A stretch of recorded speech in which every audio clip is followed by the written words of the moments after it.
है आपका जो टॉपिक है आज का वो है Gauss elimination method. Gauss elimination method काफ़ी इंपॉर्टेंट टॉपिक है। निमसेट में काफ़ी क्वेश्चंस यहाँ से पूछे जाते हैं। इवन आईआईटी एग्जाम्स में भी काफ़ी क्वेश्चंस गॉस एलिमिनेशन मेथड से पूछे जा चुके हैं और निमसेट का तो फेवरेट टॉपिक ही है। निमसेट में काफ़ी क्वेश्चन यहाँ से पूछते हैं या अलग अलग जितने भी एमसीए एंट्रेंस एग्जाम है सारे में इस टॉपिक से काफ़ी क्वेश्चन आते हैं। ठीक है, लेकिन ये टॉपिक आपको पढ़ने के लिए जो हमने रैंक बताया था, रैंक ऑफ अ मैट्रिक्स निकालना, वो आपको काफ़ी अच्छे से कॉन्सेप्ट उसका क्लियर होना चाहिए। अगर आपका कॉन्सेप्ट रैंक ऑफ मैट्रिक्स का क्लियर नहीं है तो आप गॉस एलिमिनेशन मेथड को अच्छे से समझ नहीं पाएंगे।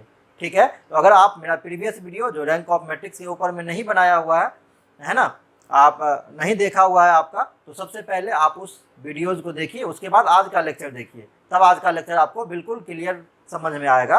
और अगर कोई भी क्वेश्चन आपसे इस टॉपिक से पूछे जाते हैं तो मेरी गारंटी है कि आपका वो क्वेश्चन स्किप नहीं होगा, है ना। चलिए वीडियो हम स्टार्ट करते हैं।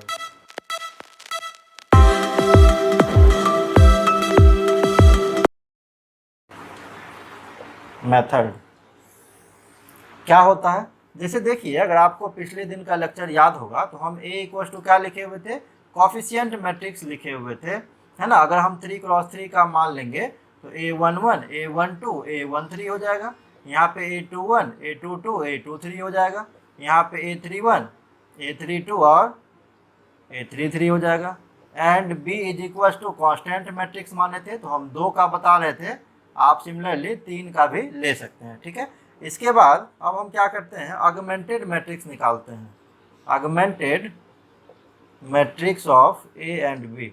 अब आप कहेंगे सर ऑगमेंटेड मैट्रिक्स क्या होता है, तो जब दो अलग अलग मैट्रिक्स को, ए और बी दोनों अलग अलग मैट्रिक्स है, एक ही मैट्रिक्स के अंदर में एक लाइन के थ्रू सेपरेट करके लिखिएगा ना तो उसको ऑगमेंटेड मैट्रिक्स कहते हैं। अब ये हो गया A11 A12 A13, line separate कर दीजिए, यहाँ B1, फिर से A21 A22 A23, यहाँ B2 लिख दीजिए, और A31 A32 A33, यहाँ B3 लिख दीजिए। इसके बाद आप क्या कीजिए, ये जो मैट्रिक्स दिया हुआ है ना इसको आप अपर ट्रायंगुलर मैट्रिक्स में कन्वर्ट कीजिए। आपको ये सर अपर ट्रायंगुलर मैट्रिक्स क्या होता है ना। तो डायगोनल एलिमेंट आप देखिए क्या है, डायगोनल, ये डायगोनल आपका है, ये नीचे तीनों पोजीशन को 0 बनाना होगा, A21 पोजीशन को, A31 को और A32 पोजीशन को। तो ये कौन सा रो हो गया आपका, A21 वाला रो 2 हो गया। चलिए रो दूसरा में भी काम करना होगा कुछ, रो तीसरा में भी कुछ काम करना होगा ताकि यहाँ पे हम 0 कर सकें। ठीक है, पहली बार में हम इस पोजीशन पे और इस पोजीशन पे 0 बनाएंगे, किसके हेल्प से, तो यहाँ R1 के हेल्प से, दोनों ही में। ठीक है, ध्यान रखिएगा इसको, वैसे क्वेश्चन आएगा तो और क्लियर आपको समझ में आ जाएगा। तो हम वही लिख दिए हैं, R2 में हम कुछ ऑपरेशन करेंगे रो में और R3 में करेंगे ताकि यहाँ दोनों पोजीशन पर 0 बन जाए। अब आपका augmented matrix of A B क्या हो जाएगा, पहले में तो हम कोई चेंजिंग ही नहीं कर रहे हैं, हम रो 2 और रो 3 में कर रहे हैं, तो यहाँ 0 बन जाएगा, यहाँ 0 बन जाएगा। ये A12 हो गया, यहाँ पर वैल्यू चेंज हो जाएगा तो डैश से हम लिख रहे हैं चेंज वैल्यू को, A13 हो गया, ये भी आपका चेंज कर जाएगा तो A-23, B1 में कोई चेंजिंग नहीं है, B2 में वैल्यू चेंज कर जाएगा। ठीक है, नहीं समझ में आ रहा तो आगे क्वेश्चन में समझ में आ जाएगा, आपको टेंशन लेने की कोई ज़रूरत नहीं है। ये B3 डैश हो जाएगा। अभी भी हम क्या देख रहे हैं, ये पोजीशन अभी भी 0 नहीं हुआ है, तो आप फिर लिखेंगे अगेन अप्लाइंग R3 में कुछ काम करना होगा। एक बात और ध्यान दीजिएगा, जब A21 को A31 को 0 कर रहे थे तो किसका हम यूज करने बोले, R1 का यूज करने बोले, और जब A32 को आप 0 करेंगे ना तो हमेशा यूज करेंगे किसका, R2 का। आप कहेंगे सर ऐसा क्यों होगा, अगर हम यहाँ 0 बनाने के लिए R1 का यूज कर लेंगे तो ये 0 भी आपका चेंज हो जाएगा, क्योंकि 0 में ऑपरेशन किससे हो जाएगा, A11 से, तो ये भी आपका फिर क्या हो जाएगा, नन 0 हो जाएगा। तो मेरा मेहनत जो यहाँ पे किया हुआ है सारा बेकार हो जाएगा, इस बात का आप ध्यान रखिएगा। और अगर हम R2 R3 का यूज करके यहाँ 0 बनाते हैं तो यहाँ 0 इंटू समथिंग क्या हो जाएगा, 0 ही हो जाएगा। अब आपका augmented matrix of A B क्या हो गया, ये हो गया A11 A12 A13, यहाँ पे B1 हो जाएगा, ये 0 आ गया, ये 0 आ गया, यहाँ पे A-22 A-23 और B2 डैश, ये भी 0 हो गया। और यहाँ पे एक बार तो चेंज पहले हो चुका है, दोबारा हम फिर से ऑपरेशन करें तो दो बार चेंज हो गया, इसलिए डबल डैश हमने लिख दिया इसको। ठीक है, और ये हो जाएगा B3 डबल डैश। अब अगर हम यहाँ से आपसे कहें कि कुछ यहाँ पे आपको रूल याद करना पड़ेगा, ठीक है, अब क्या रूल है वो, है ना। तो ये कंडीशन है, आप इसको रट्टा मार जाइए। एन के एन प्रकार एन। पहला नंबर है रैंक ऑफ ए और रैंक ऑफ ए बी, और अगर नंबर ऑफ वेरिएबल्स आपका सब इक्वल हो जाएगा, ठीक है, तो इस केस में आपका होगा यूनिक सॉल्यूशन, ध्यान रखिएगा।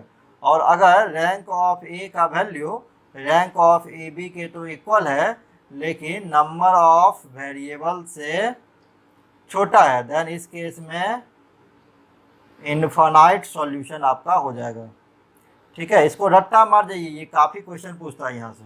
और अगर रैंक ऑफ ए का वैल्यू छोटा हो जाए रैंक ऑफ ए बी से, तो इस केस में क्या होगा, नो सॉल्यूशन होगा। वेरिएबल तो यहाँ देखना ही नहीं है, क्योंकि ए बी से ही छोटा हो गया, तो वेरिएबल की यहाँ पे हम बात ही नहीं करेंगे, है ना। इस कॉन्सेप्ट को आप लर्न कर जाइए। अभी हम इसका जो रिमेनिंग पार्ट है वो आगे हम देखते हैं।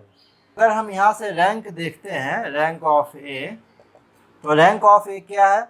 अब जब हम रैंक ऑफ ए देखेंगे ना, तो आप बी वाले पार्ट को ढक दीजिए। अब ए का जो पार्ट है उसमें रो 1 में भी सारा एलिमेंट है, रो 2 में भी सारा एलिमेंट है, और रो 3 में भी 2 एलिमेंट 0 है, लेकिन एक एलिमेंट तो है ही है। इसका ऑर्डर कितना है, ऑर्डर है इसका 3/3, तो रो कितना हो गया 3। अच्छा, इसमें ऐसा कितना रो है जो कम्प्लीटली 0 है, एक भी नहीं। तो नंबर ऑफ रो में से कम्प्लीटली 0 वाला घटा दीजिए, तो नंबर ऑफ रो कितना हो जाएगा इस केस में 3, और कम्प्लीटली 0 एक भी नहीं है, तो 3 में से 0 घट जाएगा, तो 3 आपका हो जाएगा। अगर नहीं क्लियर हुआ तो आप प्रीवियस वीडियोज को देखिए जिसमें हमने रैंक बता रखा है। अब इसका ऑर्डर कितना होगा इस पूरे ए बी का, पूरे ए बी का आप सर कहेंगे कि ऑर्डर सर इसका होगा 3/4, है ना। तो रो कितना हो गया 3। अच्छा, ऐसा कितना रो है जो कम्प्लीटली 0 है, एक भी नहीं, तो इसका भी रैंक कितना हो गया 3। और नंबर ऑफ वेरिएबल तो आप देख ही रहे हैं, नंबर ऑफ वेरिएबल्स कितना दिया हुआ है इस क्वेश्चन में, 3 दिया हुआ, x1 x2 x3, ठीक है। तो तीनों आपस में इक्वल हो गया, तो rank of A equal to rank of A B equal to number of variable. तो कैसा सॉल्यूशन होगा, तो लिख देंगे यहाँ पे, so unique solution exists, unique solution होगा। नाउ अब आप कैसे सॉल्व करेंगे, नाउ लिखेंगे, नाउ सिस्टम बिकम्स एज। अब पहला वाला देखिए, आप पहला दो देख रहे हैं, इसमें x1 का भी कॉफिशिएंट है, x2 का भी कॉफिशिएंट है, और x3 का भी कॉफिशिएंट है b1।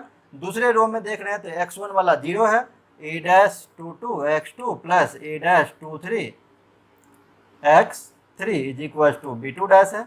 और तीसरे वाला में क्या देख रहे हैं, तीसरे वाला में हम देख रहे हैं सिर्फ मेरा x3 का कॉफिशिएंट है, बाकी दोनों 0 है, तो इसको इक्वेशन नंबर 1, इसको इक्वेशन नंबर 2, और इसको इक्वेशन नंबर 3 मान लीजिए, है ना। अब यहाँ से लिखते हैं by back substitution. Back substitution मतलब पीछे से सॉल्यूशन, या यूँ कह ले आप कि फ्रॉम इक्वेशन नंबर 3, बात वही है आपका। तो ये क्या है, a-33 x3 is equal to b3 double dash. तो यहाँ से x3 का वैल्यू कितना हो जाएगा b3 डबल डैश अपॉन, इससे भागा लग जाएगा a-33 डबल डैश, है ना। फिर लिखेंगे फ्रॉम इक्वेशन नंबर 2। अब इक्वेशन 2 क्या है, a-22 x2 plus a-23 x3 is equal to b2 dash. आप यहाँ से अब क्या करेंगे, अगर इस x3 का वैल्यू पुट कर देंगे तो वेरिएबल सिर्फ आपका x2 रहेगा, बाकी सारे को आप एक तरफ ले जाके x2 का वैल्यू आप निकाल सकते हैं यहाँ से, ठीक है, फ्रॉम इक्वेशन 1। अब ये इक्वेशन 1 है, a11 x1 a12 x2 plus a13 x3 is equal to b1। x3 भी निकल चुका है, x2 भी निकल चुका है, यहाँ पे पुट कर देंगे तो सिर्फ क्या बचेगा x1 बचेगा। सारे को एक तरफ आप ले जाइए तो आपका ये तीनों का वैल्यू निकल के आ जाएगा। अब इस बेस पे हम कुछ क्वेश्चन आपको बताते हैं। चलिए अभी हम ये क्वेश्चन देखते हैं। तो सबसे पहले काम क्या है आपका, ऑगमेंटेड मैट्रिक्स निकालना, ठीक है। अब हम ए बी वो बच्चा जैसे नहीं मानेंगे, उसमें टाइम काफ़ी किल हो जाएगा आपका, ठीक है। चलिए सबसे पहले आप x का कॉफिशिएंट देखिए, पहला में क्या है 1 है, दूसरे में क्या है 2 है, तीसरे में क्या है 5 है। फिर y का देखिए, पहले में 4 है, दूसरे में -6 है, तीसरे में -2 है। तीसरे में z का देखिए आप, z का 3 है, 6 है और 3 है, एक लाइन ऐसे ड्रॉ कर दीजिए। अब कांस्टेंट देखिए तो पहले में कितना है 2 है, -3 है, -5 है। आई थिंक ये आपको क्लियर हो गया होगा। अब आप क्या करेंगे, अपर ट्रायंगुलर में कन्वर्ट करेंगे, तो रो 2 में और रो 3 में कुछ ऑपरेशन आपको करना पड़ेगा। जब यहाँ पे 0 बनाएंगे तो किसका यूज करेंगे, R1 का। यहाँ 2 है, यहाँ 1 है, तो हम क्या करते हैं R2 में से 2R1 को घटा देते हैं, मतलब 2 से मल्टीप्लाई करके घटा देंगे तो 2 - 2 0 हो जाएगा। क्लियर। अब यहाँ जब 5 को भी 0 बनाएंगे ना तो R1 का ही यूज़ करेंगे। यहाँ 5 है, यहाँ 1 है, तो इसमें 5 से मल्टीप्लाई करके हमने सब्ट्रैक्ट अगर कर देते हैं इसको तो इसका आंसर 0 हो जाएगा। अब आगमेंटेड मैट्रिक्स आपका क्या होगा, थोड़ा सा ध्यान दे दीजिएगा, है ना, टफ चीज़ है ये। 1 4 3 2, इसमें तो कहीं कोई दिक्कत नहीं, ये तो पहला सेम ही होगा। दूसरा R2 - 2 R1, 2 - 2 0, यहाँ भी चेंज हो जाएगा, पूरे में चेंज होगा। ऐसा नहीं है कि आप सिर्फ यहाँ पे चेंज कर रहे हैं, ये पूरे रो में आपका चेंज हो जाएगा। ठीक है। R2 -6 -8 तो -14, यहाँ कितना हो जाएगा 6 - 6, है ना, ये हो जाएगा 6 - 3 2 6, तो ये आपका 0 हो गया। यहाँ कितना हो जाएगा, यहाँ पे -3 और -4, तो ये आपका -7 हो गया। तीसरा हम देखते हैं R3 - 5 R1, 5 है ये, 5 R1, 5 से मल्टीप्लाई करके घटाइए, ये 0 हो जाएगा। यहाँ पे कितना हो जाएगा -2 और -20, -22। यहाँ कितना हो जाएगा 3 -15, 3 - 15 तो -12 हो गया। क्लियर। अब यहाँ पे कितना हो जाएगा -5 और -10 तो -15 हो गया। क्लियर। अब यहाँ पे फिर आपको 0 बनाना है, तो लिखेंगे अगेन अप्लाइंग, कौन सा रो है, तो तीसरा रो है। ठीक है। अब यहाँ देखिए 14 है, यहाँ पे 22 है। अगर आपको डायरेक्टली समझ में नहीं आ रहा है तो आप क्या करेंगे 14 से R3 में मल्टीप्लाई कर देंगे और माइनस कर देंगे 22 R2। वैसे देख लीजिए अगर कोई फैक्टर इसमें दोनों में कॉमन हो रहा है तो आप वो काम भी यहाँ से कर सकते हैं, क्योंकि इसमें काफ़ी मल्टीप्लाई आपको करना पड़ेगा। Now augmented matrix of A B आपका क्या हो जाएगा, पहला में तो कोई चेंजिंग नहीं है, दूसरे में भी कोई चेंजिंग नहीं है ना, तीसरे में चेंजिंग हो जाएगा। तो पहला दूसरा तो हम सेम लिख लेंगे। अगर ये आपको आ गया तो क्वेश्चन काफ़ी आसानी से बन जाएगा। अब देखिए R3 में 14 से मल्टीप्लाई किए तो -22 × 14, मल्टीप्लाई मत कीजिए, आप डायरेक्टली लिख लीजिए, ये माइनस माइनस प्लस, ये 22 × 14 तो माइनस प्लस ये 0 हो गया। यहाँ आपको अब थोड़ा सा करना पड़ेगा, तो हम देखिए शॉर्ट में यहाँ पे आपको करके बता देते हैं। अब देखिए 14 R3 तो 12 में 14 से मल्टीप्लाई करना पड़ेगा। ठीक है। -22 R2, ये तो आपका 0 ही है, तो 0 × समथिंग 0 ही हो जाएगा। ये मल्टीप्लाई कर दीजिए, 4 2 = 8 1, है ना, 48 हो गया, और ये 12 हो गया, कितना हो जाएगा 8 168, लेकिन किस में, तो माइनस में, तो लिख लीजिए -168, है ना। आपको घटाएंगे तो ये 22 × 0, इसीलिए हम नहीं लिखे उसको। अब यहाँ पे देखिए 15 × 14, तो 15 × 14 कितना हो जाएगा, ये 60 और 15 175 हो गया। क्लियर। -22 × 7, तो 22 को 7 से मल्टीप्लाई करेंगे तो कितना हो जाएगा 154। अब देखिए ये जो आपका आ रहा है 15 × 14, ठीक है, 15 × 14 जो रहा है वो माइनस में आ रहा है, और -22 और -7, तो ये 154 आपका प्लस में आ रहा है। तो 154 में से 175 आप सब्ट्रैक्ट कर दीजिए, तो कितना हो जाएगा, ये आपका हो जाएगा 1 यहाँ से बच गया तो 55 और 20 तो -21 हो जाएगा ना, ये -21 हो गया। अब हम ए का रैंक अगर आपसे पूछे तो ए का रैंक आप कितना कहेंगे 3, ए बी का अगर रैंक पूछे तो कितना कहेंगे आप, ए बी का भी रैंक 3 है इस केस में, है ना। नंबर ऑफ वेरिएबल्स अगर हम पूछें तो कितना कहेंगे आप 3, तो क्या होगा यूनिक सॉल्यूशन होगा, यूनिक सॉल्यूशन एग्जिस्ट्स। ठीक। अब आप इस क्वेश्चन को कैसे लिख सकते हैं, तो x + 4y + 3z = 2। आप कहेंगे सर ये कैसे लिख रहे हैं, x का कॉफिशिएंट अवेलेबल है तो x लिख दिए, y का कॉफिशिएंट 4 है और z का कॉफिशिएंट 3 है, सबको प्लस कर दीजिए, इक्वल टू कर दीजिए आप 2 के। सेकेंड इक्वेशन में आते हैं तो -14y, z का कॉफिशिएंट 0 है, = -7। थर्ड में आते हैं तो -168 z = -21। इसको इक्वेशन नंबर 1 मान लीजिए, इसको इक्वेशन नंबर 2 मान लीजिए, इसको इक्वेशन नंबर 3 मान लीजिए। अगर हम इक्वेशन थर्ड से शुरुआत करें तो -168 z = -21, minus minus sign cut गया तो z इक्वल टू क्या हो जाएगा 21/168। कटता है क्या 8 टाइम में ना, 8 है ना, 8 हो जाएगा और 2 8 जा 16, ये 8 टाइम में कट गया। ठीक है, तो z का वैल्यू आपका 8 हो गया। फिर से फ्रॉम इक्वेशन 2, तो -14y is equal to -7, minus minus cancel out हो गया, तो y इज इक्वल टू क्या हो जाएगा 7/14, 7/14 ये कट के आ गया आपका 1/2। फिर से फ्रॉम इक्वेशन नंबर 3, तो ये है आपका x प्लस 4y, 4y का वैल्यू आपका आया हुआ है, पुट कर दीजिए, प्लस 3z, z का भी वैल्यू आपका आया हुआ है ना, सॉरी यहाँ पे 1/8 आया है ना, थोड़ा सा भी मिस्टेक कर दीजिएगा, गलत हो जाएगा पूरा पूरा आपका।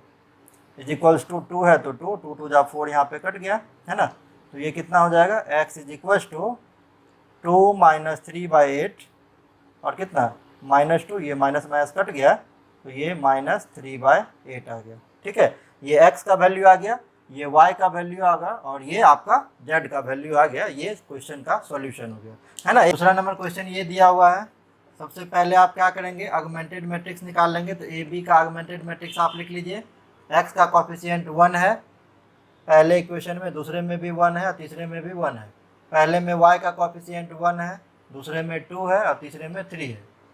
पहले में z का 1 है, दूसरे में z का 3 है और तीसरे में z का अल्फा। एक लाइन खींच दीजिए ऐसे। कांस्टेंट देखिए, पहले में कितना है 5 है, दूसरे में कितना है 9 है, तीसरे में कितना है बीटा है। इसको लिख लीजिए। पहला काम क्या है आपका 0 बनाना। तो देखिए यहाँ 1 है, यहाँ 1 है, तो R2 - R1 कर देंगे, डायरेक्टली 0 हो जाएगा।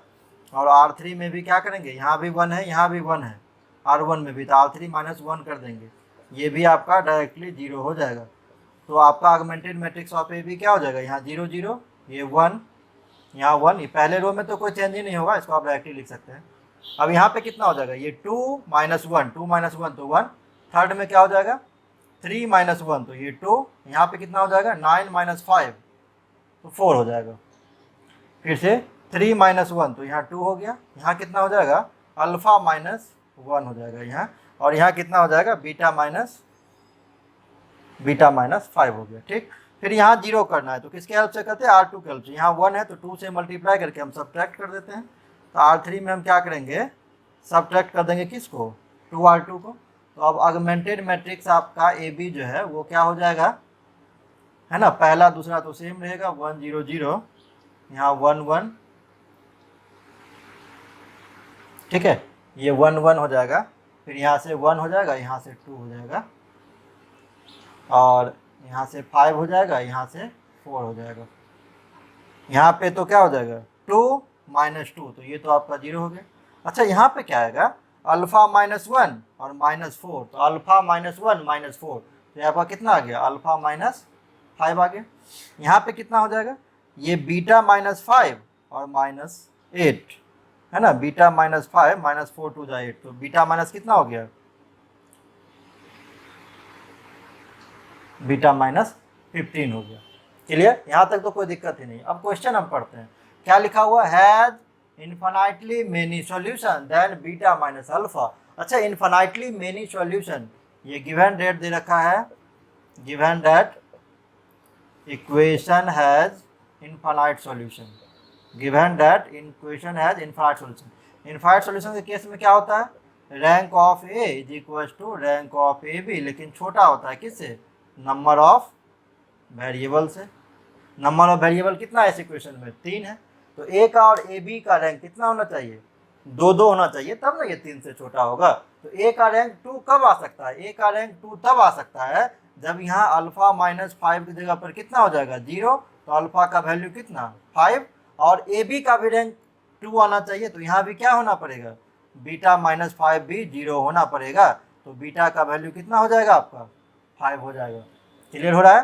तो आपसे पूछ रहा है बीटा माइनस अल्फा का वैल्यू, तो 15 - 5 ये आपका 10 ये ऑप्शन नहीं मिल रहा है, आई थिंक कहीं गड़बड़ हो गया। देखिए तो यहाँ पे कितना हो जाएगा बीटा -5 और -8, तो बीटा माइनस ये 13 हो जाएगा, इसे ही कारण पूरा गड़बड़ हो गया है, ये 13 हो जाएगा। ठीक है, तो यहाँ पर कितना हो जाएगा बीटा -13, बीटा -13 इक्वल टू 0, तो बीटा का वैल्यू 13 और बीटा माइनस अल्फा पूछ रहा है तो 13 माइनस 5 ये आपका 10 नहीं, ये आपका 8 हो जाएगा, और 8 ये आपका बी नंबर सॉल्यूशन दिया हुआ है, तो ये आपका आंसर हो गया। देखिए तीसरा नंबर जो क्वेश्चन दिया हुआ है, सबसे पहला काम तो आपको यही करना है, ऑगमेंटेड मैट्रिक्स निकालना है, ठीक है। तो यहाँ 1 दिया हुआ, इसके कोएफिशिएंट 2 दिया हुआ है x का, यहाँ 3 दिया हुआ है।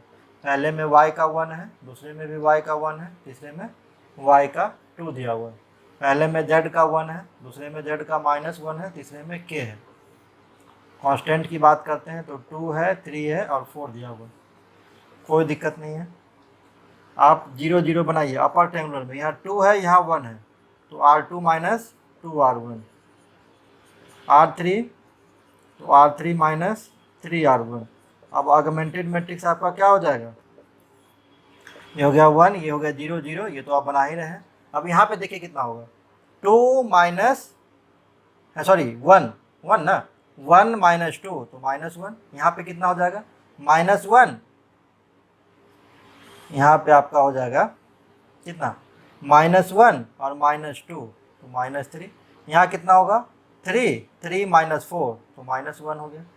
अब हम आते हैं यहाँ पे कितना हो जाएगा, तो 2 माइनस 3 -1, यहाँ पे कितना हो जाएगा k माइनस 3, यहाँ कितना हो जाएगा 4 4 माइनस 6 तो -2। अब ये देखिए -1 ये भी है, -1 ये भी है, तो रो 3 में क्या करेंगे हम, रो 3 में से 2 को माइनस कर देंगे तो ये माइनस माइनस प्लस हो जाएगा, और ये तो आपका माइनस ही रहेगा। तो अब ऑगमेंटेड मैट्रिक्स आपका क्या आ जाएगा, ऑगमेंटेड मैट्रिक्स ऑफ ए भी आ जाएगा आपका। पहला में तो कोई चेंजिंग ही नहीं है, 1 1 1, यहाँ पे 2 आ जाएगा आपका। दूसरा में ये 0, ये -1, ये -3, दूसरा में भी कोई चेंजिंग नहीं है। तीसरा में क्या हो जाएगा, यहाँ 0, अब हम क्या करें इसमें से इसको घटा रहे हैं तो -1 और ये माइनस माइनस +1, ये 0, यहाँ पे क्या हो जाएगा k -3 और माइनस माइनस +3 है ना, तो आपका ओनली क्या हो जाएगा, यहाँ k हो जाएगा। और यहाँ पे क्या हो जाएगा -2 और ये +1, -2 + 1 तो -1 हो गया, ठीक है। अब चलिए क्या कह रहा, has unique solution. Unique solution में क्या होगा, rank of A is equal to rank of A B is equal to number of variables, किसके लिए, यूनिक सॉल्यूशन के लिए, क्लियर।